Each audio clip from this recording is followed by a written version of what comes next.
اس کا نام کیا رکھیں گے آغا جان؟ بی جان اسے ساتھ لپٹائے پوچھ رہی تھی۔ ولی احمد، زمان نے مسکرا کر کہا، بہت پیارا نام ہے۔ بی جان بھی مسکرا دی۔ وہ 4 سال کا ہوا تو بی جان کے یہاں ننھی سی امل نے جنم لیا۔ وہ بہت خوبصورت تھی، ڈر تھا چھونے سے میلی ہو جائے گی۔ تم لوگے اسے ولی گود میں؟ بی جان نے اس کے آگے عمل کو کیا تو وہ بدک کر پیچھے ہوا تھا۔ نہیں بی جان، معصومیت سے اس نے نفی میں سر ہلایا۔ کیوں؟ یہ گر جائے گی، چھوٹی سی ہے نا۔ اس نے وضاحت دی تو بی جان ہنس دی۔ نہیں گرے گی، تم لو تو صحیح۔ وہ زور زور سے نفی میں سر ہلا رہا تھا۔ اس کی آنکھیں عمل کو تک رہی تھی۔ اس نے ڈرتے ڈرتے اس کے گالوں پر اپنے ننھے ہاتھ رکھے۔ گالوں کی نرمی محسوس کرتے ہی فوراً ہاتھ پرے کر لیے۔ بی جان ہنستی رہ گئی اس کی معصوم سی حرکت پر۔ وہ تھوڑا سمجھدار ہوا تو ایک دن عمل کے نام کا مطلب پوچھنے لگا۔ عمل کا مطلب ہوتا ہے امید۔ اسے سمجھنے میں دقت ہوئی۔ اور ناجائز کا کیا مطلب ہوتا ہے؟ معصومیت سے پوچھا، مگر بی جان نے اسے کرنٹ کھا کر دیکھا تھا۔ ولی یہ کس نے کہا تم سے؟ وہ بختیار لالا، نثار لالا، ہاشم لالا، سب مجھے ناجائز کہتے ہیں بی جان۔ اس کی بات پر بی جان نے تینوں کو بلوایا اور ایک ایک تھپڑ رسید کیا۔ آئندہ کوئی ایسی بات نہیں کرے گا۔ انہوں نے تینوں کو ڈانٹا، مگر ہاشم روتا ہوا گھر گیا اور ساتھ نگار بیگم کو کھینچتا ہوا لے کر آیا، اور وہ آتے ہی چلانے لگی۔ کیا ہوا بھابھی؟ بی جان شور کی آواز سن کر کچن سے نکل آئیں۔ ولی بھی لاؤنج میں آیا تھا۔ اس حرام کی اولاد کے لیے تم نے میرے ہاشم پر ہاتھ اٹھایا؟ اب اس غلاظت کی پوٹلی کی وجہ سے تم ہمارے بچوں کو مارو گی؟ تم اس حرام زادے کی وجہ سے اب ہمیں ذلیل کرو گی زمانی؟ یاد رکھو، گندے خون کی پیداوار کبھی خوشحالی کو لے کر نہیں آتی، بربادی لاتی ہے ہمیشہ۔ ان کی آواز سے ملازم بھی دوڑے چلے آئے تھے۔ بھابھی چپ کر جاؤ بس تم، اور تو آئندہ کھیل اس غلیظ کے ساتھ۔ ولی کی جانب اشارہ کر کے انہوں نے کہا تو وہ خوف سے بی جان کے پیچھے چھپنے لگا، اور پھر بہت عرصے بعد اسے ناجائز کا مطلب بھی سمجھ آ ہی گیا۔ وہ دن اس کے ہنسنے کا آخری دن تھا، بلکہ وہ تو اس کی زندگی کا ہی آخری دن تھا، اور اس وقت سے وہ مردہ ہو گیا تھا جب اسکول کے باہر، کالج، یہاں تک کہ یونیورسٹی تک میں لوگ اس سے دور بھاگتے تھے، جیسے وہ کوئی مکروہ مخلوق ہو، گند کا ڈھیر ہو، یا شاید اسے کوئی ایسی بیماری ہو جو اس کے چھوتے ہی کسی دوسرے کو لگ جائے گی۔ اس نے ہنسنا چھوڑ دیا تھا، بولنا چھوڑ دیا تھا، لوگوں سے ملنا ملانا چھوڑ دیا تھا۔ ان کی نظریں اسے چھیجتی ہوئی اس کی روح کے آر پار محسوس ہوتی تھی۔ ان کی نظروں کی اذیت سے آج بھی اکثر راتوں کو وہ ڈر کر اٹھ جایا کرتا تھا۔ اسے خوفناک خواب آیا کرتے تھے۔ ان خوابوں کی وجہ سے اس نے سونا چھوڑ دیا تھا۔ اسے سونے سے نفرت ہونے لگی تھی، خواب دیکھنے سے نفرت ہونے لگی تھی اسے، اپنے وجود سے اسے گھن آنے لگی تھی۔ وہ گند تھا، گند کا ڈھیر تھا۔ وہ مر جانا چاہتا تھا۔ اس کے پاس جینے کا کوئی جواز بھی تو باقی نہیں تھا۔ اس کی معصوم آنکھوں کا خواب تو صرف وہ پری ذات تھی کہ جس کو وہ اپنے سائے سے بھی محفوظ رکھنا چاہتا تھا۔ وہ منحوس تھا، اسے اپنی نحوست عمل پر ہرگز نہیں ڈالنی تھی۔ نہیں، وہ کرسڈ ہے۔ وہ کبھی اسے نہیں کہے گا، وہ کبھی اس کو بھنک بھی نہیں پڑنے دے گا۔ وہ اس کو خود سے دور رکھے گا، کوسوں دور، ہر حال میں۔ ہر رات سوتے ہوئے وہ خود سے یہ وعدہ لیا کرتا تھا، وہ محبت نہیں کر سکتا تھا، اس کا محبت پر کوئی حق نہیں تھا۔ وہ مرے گا، کتے کی موت ہی مرے گا، ساری دنیا کہتی تھی، اور اسے اس بات کا یقین تھا کہ اس کی موت بھی ذلیل ہوگی جتنی اس کی زندگی تھی۔ اس نے گہرا سانس لے کر ماضی کے جلتے لمحات کو پرے دھکیلا۔ فجر کی اذان گونجی تو وہ نماز کے لیے اٹھ کھڑا ہوا، غسل کر کے سرمئی رنگ کا لباس زیب تن کیا اور سکن کلر کی شال کندھوں پر ڈال کر دروازہ بند کرتا کمرے سے باہر نکل آیا۔ یہ اس کا معمول تھا۔ اسے بمشکل چند گھنٹے ہی نیند آتی تھی، اور وہ نیند بھی اتنی بیدار تھی کہ کوئی پاس سے بھی گزرتا تو اس کی آنکھیں پٹ سے واہ ہو جاتی۔ اس نے فجر کی پاکیزہ ٹھنڈک کو سانس کے ساتھ اندر اتارا تو جلتے وجود میں طمانینت سی پھیل گئی۔ ساری رات ڈستی سوچیں اسے جگائے رکھتی تھیں، اور وہ ان کا زہر خود میں اتارتا رہتا۔ اس نے تھک کر آنکھیں بند کی اور زہر آلودہ خیالات سے دامن بچانا چاہا، مگر کیسے؟ وہ اس ذلت کو کیسے بھول سکتا تھا؟ آخر کیسے وہ سب کچھ ماضی کے جھروکوں میں دھکیل سکتا تھا؟ اس نے آنکھیں کھول دیں، سرخ سی نسواری آنکھیں، نم سی محسوس ہوتی ہوئی۔ ولی، پیچھے سے بی جان کی آواز آئی تو وہ چونک کر پلٹا۔ نماز کے لیے جا رہے ہو؟ جی بی جان۔ اللہ تیری اس جوانی کی حفاظت کرے ولی، جا اللہ کی امان میں۔ وہ اس کی آنکھیں دیکھ کر ٹھٹکی تھی۔ تم رات کو سوئے تھے؟ اس نے چونک کر ان کی جانب دیکھا۔ ولی آنکھیں سرخ کیوں ہو رہی ہیں تمہاری؟ کچھ نہیں بی جان، میں ٹھیک ہوں، پریشان مت ہوا کرے۔ یہ آنکھیں پانی جانے کی وجہ سرخ ہو رہی ہیں۔ آپ کو پتہ تو ہے نہانے کی وجہ سے میری آنکھیں ہمیشہ سے ایسی ہو جایا کرتی تھیں۔ آنکھوں میں پانی جانے کی سرخی اور آنکھوں سے پانی نکلنے کی سرخی الگ ہوا کرتی ہے ولی۔ وہ لبوں کو بھینچتا بے بسی سے انہیں دیکھ کر رہ گیا۔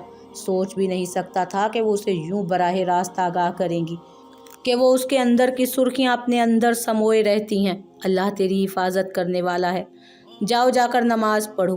وہ آگے بڑھ کر داخلی دروازے کے پار غائب ہوا تو وہ بھی اپنی آنکھیں رگڑتی فجر کے لیے وضو کرنے چلی۔ وہ نماز پڑھ کر آیا تو لون کی جانب نازک سراپے پر اس کی نگاہ اٹھی اور پھر جھک گئی۔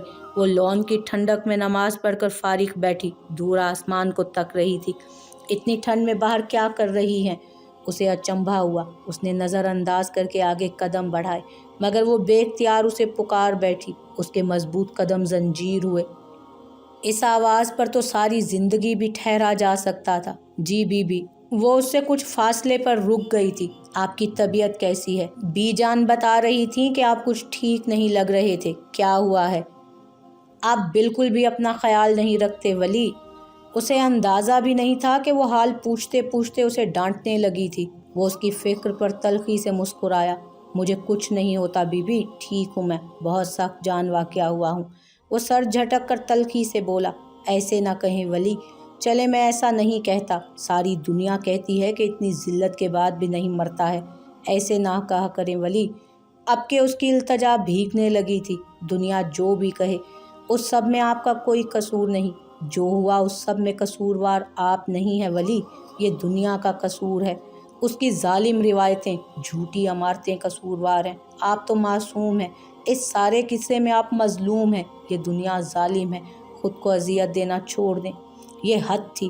آخری لفظ کانپ سے گئے۔ امل رو رہی تھی۔ اس نے امل کو رلا دیا۔ کتنا منحوس تھا وہ، کتنی زندگیاں اذیت میں جھونکی تھی اس نے۔ کیوں رو رہی ہیں آپ؟ اس نے ضبط سے کہا۔ آپ رلاتے ہیں مجھے۔ آنکھیں رگڑ کر صاف کرتی وہ اس کائنات کی سب سے پاکیزہ اپسرا لگ رہی تھی۔ وہ چند پل اسے دیکھے گیا۔ مت رویا کریں، بہت آہستہ سے کہا اس نے۔ اسی پل اس نے آنکھیں اٹھائی تھیں۔ کیا کبھی تم نے وقت کو رکتے دیکھا ہے؟ وہ ایسا ہی لمحہ تھا جو ٹھہر گیا تھا ان دونوں کے درمیان۔ اس کی گلابی آنکھوں نے اس کی شہد رنگ بھیگی آنکھوں کو دیکھا تھا۔ کاش وہ وقت کی لگام کو کسی طرح تھام سکتا اور ان بھیگتی آنکھوں کے سارے آنسو خود میں جذب کر لیتا۔ امل نے بے اختیار آنکھیں جھکائیں۔ وہ ان آنکھوں کی تکلیف کو مزید نہیں سہار سکتی تھی۔ یہ زخمی آنکھیں اسے بھی زخم دے رہی تھیں۔ اس کا وجود زخم زخم ہونے لگا تھا۔ میرے لیے مت رویا کریں امل بی بی، تکلیف ہوتی ہے مجھے۔ اتنا کہا اور وہ آگے بڑھ گیا۔ امل روتی رہی۔ وہ ڈھیر سارا رونا چاہتی تھی۔ وہ اس کے لیے رونا چاہتی تھی، اس کے حصے کا رونا چاہتی تھی۔ وہ کمرے کے واش روم میں بیسن پر جھکا منہ دھو رہا تھا۔ اسے یہاں سے چلے جانا چاہیے۔ اگر وہ یہاں رہا تو امل کو زیادہ تکلیف دے گا اور اس پر وہ اپنی ذلت کا سایہ کبھی نہیں ڈالنا چاہتا تھا۔ اور بھیگی آنکھیں، اس نے آنکھیں بند کر کے بے بسی سے چہرہ اوپر اٹھایا مگر اب وہ اس کی سانسوں میں قطرہ قطرہ تحلیل ہونے لگی تھی جسے وہ چاہ کر بھی خود سے جدا نہیں کر سکتا تھا۔ اس روز سفید حویلی میں معمول کے برخلاف چہل پہل تھی۔ ملازمین چستی سے کاموں میں مگن تھے۔ وہ بی جان کے کسی کام سے آیا تھا۔ باریکی سے حویلی میں ہوتے ہوئے کاموں کا جائزہ لیا اور پھر بی جان کے کمرے کی جانب بڑھ گیا۔ ارے ولی آؤ، وہ مسکرائیں۔ ولی ادب سے چلتا صوفے پر آ بیٹھا۔ آج عمل کے لیے حسن بھائی اپنے چھوٹے بیٹے نفیس کا رشتہ لا رہے ہیں۔ وہ جو نظریں جھکائے بیٹھا تھا چونک کر انہیں دیکھنے لگا۔ رگوں میں دوڑتے خون کی گردش یکدم تیز ہوئی تھی۔ اس کی سماعتیں جل اٹھی تھیں۔ بس عمل کے فرض سے بھی آزاد ہو جاؤں تو سکون سے مر سکوں۔ وہ اس کے اندر ہوتی توڑ پھوڑ سے بے خبر کہہ رہی تھی۔ اس نے ضبط سے دانت پر دانت جمائے تو کن پٹی کی رگیں ابھری۔ ہاں بیٹا، تمہیں صرف اس لیے بلایا تھا کہ تم ذرا شادی کے انتظامات دیکھ لینا۔ رشتہ تو بچپن سے طے تھا، اب صرف تاریخ رکھی جائے گی اور شادی بھی جلد ہی رکھیں گے، بھابھی بتا رہی تھی۔ اسے قسمت کے فیصلے پر ہنسی آئی تھی۔ اسے خود پر ہنسی آئی۔ اس کی قسمت اتنی بھی ظالم ہو سکتی ہے، اسے امید نہیں تھی۔ اتنی ظالم کہ اب اسے اپنی محبت کو کسی اور کے حوالے کرنا تھا۔